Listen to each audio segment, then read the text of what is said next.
Assalamu alaikum wa rahmatullah. Viewers, without any doubt, Islam is a truth which, once truly understood, becomes not just difficult but impossible to deny.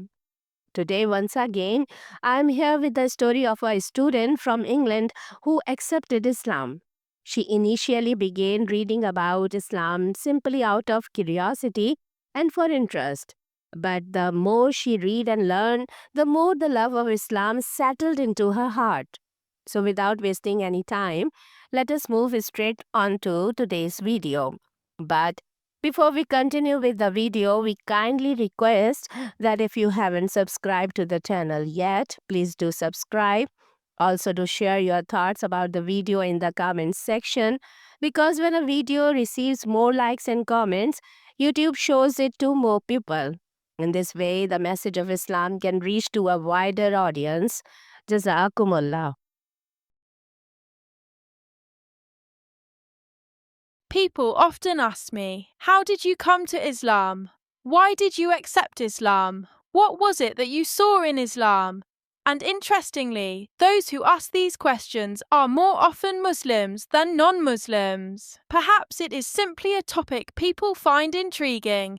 However, I am not sharing my story today to satisfy anyone's curiosity, but to offer guidance. I hope that my story will become a source of encouragement for people to read about Islam, to understand it, and perhaps even to move closer to it. So let me begin my story. In fact, this question can be answered in two ways. One is to explain briefly how such a great change came about in my life, and the other is to go into full detail about what I saw in Islam that led me to change my entire life. Today I will keep it brief. If you would like to hear the detailed story, please leave a comment and I will make a more detailed video on this topic next time. This goes back to when I was just 15 years old, enjoying my teenage life like an ordinary English girl. All I can say is that the path I was on and the life I was living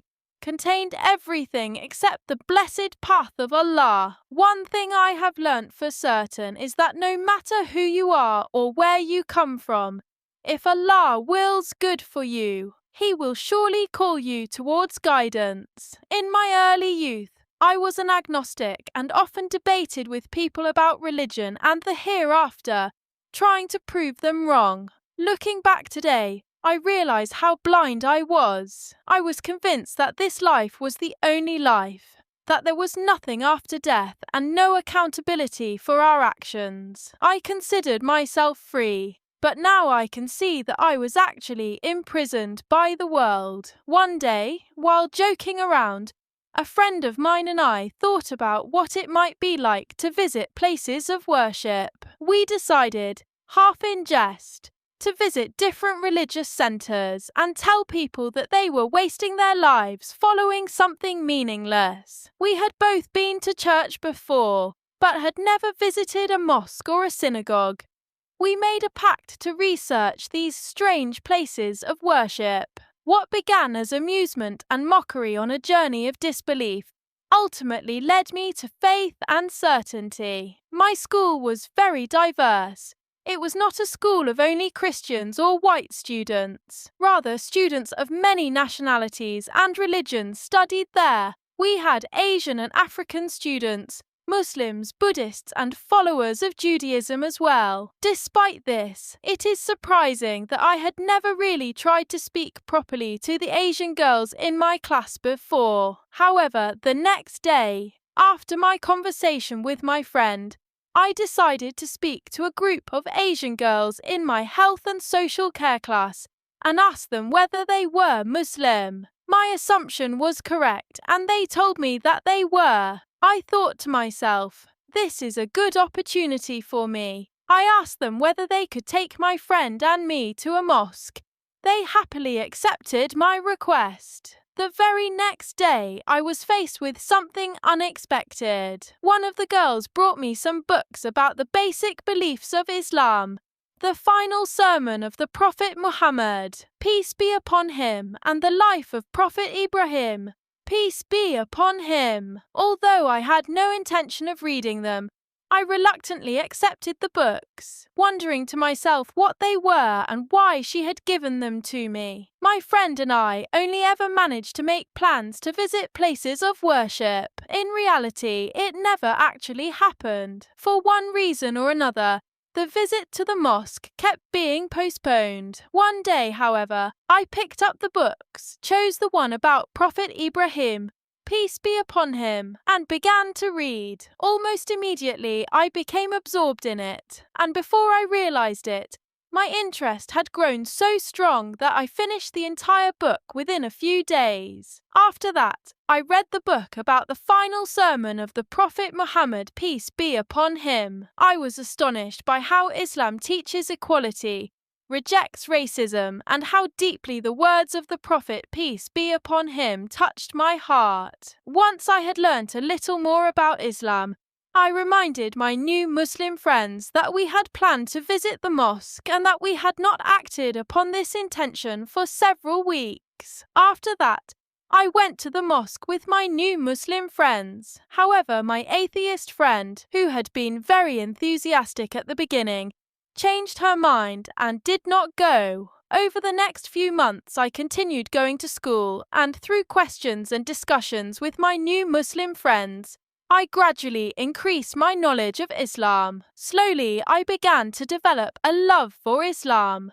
I also started visiting the mosque frequently, and through my connections there, I became acquainted with other Islamic circles, particularly the Islamic societies of two nearby universities. As I mentioned earlier, I was only 15 years old at the time and felt very confused about the whole situation. I loved this faith, yet I was also afraid of it. In fact, before all of this began, I knew nothing about Islam at all. I did not even know that it was possible for a non-Muslim to accept Islam, nor was I aware that there were people who had changed their religion and become Muslim.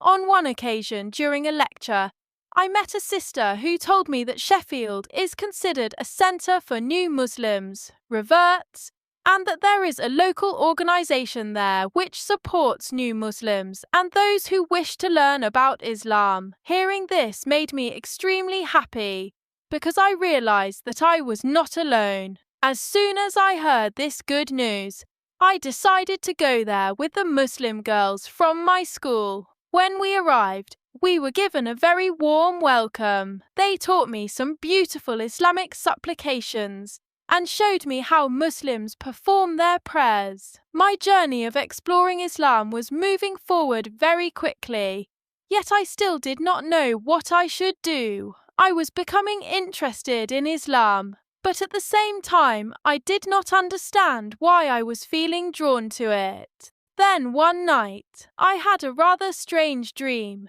At the time, it did not seem particularly significant to me. Later, however, it showed me a glimpse of Allah's power. In the dream, I saw myself sitting at a table with my Muslim school friends. In the background, a song was being sung in a very beautiful voice, but I could not understand the words. Then, after Ramadan had begun, I once visited a Muslim friend's home. An Islamic channel was on the television, and suddenly that very same song began to play. I asked, "What is this?" My friend replied, "It is a naat." At that moment, I realized that this was the same voice I had heard in my dream. I was deeply astonished, because usually in dreams one only sees or hears things one has already seen or heard before. To imagine unfamiliar places or unknown words is beyond the human mind. Therefore, such dreams could be nothing other than a sign from God. In other words, it clearly meant that Allah was calling me towards His beautiful religion. I spent the entire night thinking about what would happen if I accepted Islam. Was I ready to live the rest of my life according to Islam? How would my parents and family react? If their reaction was filled with anger or hatred, Would I be able to bear it? In my heart, I had already made the decision that I wanted to accept Islam.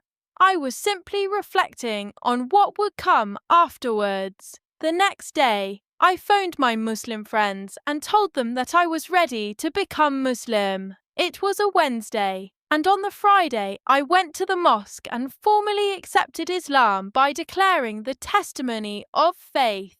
This is the brief version of my journey to Islam. If you would like to hear the longer and more detailed story, please let me know in the comments. I can make a more detailed video about my experiences and circumstances after accepting Islam. And finally, I would like to add that the atheist friend who had planned to visit the mosque with me when we were 15 years old has also accepted Islam. God willing, one day I will share her story with you as well. With that, I take my leave. Peace be upon you, and the mercy of Allah.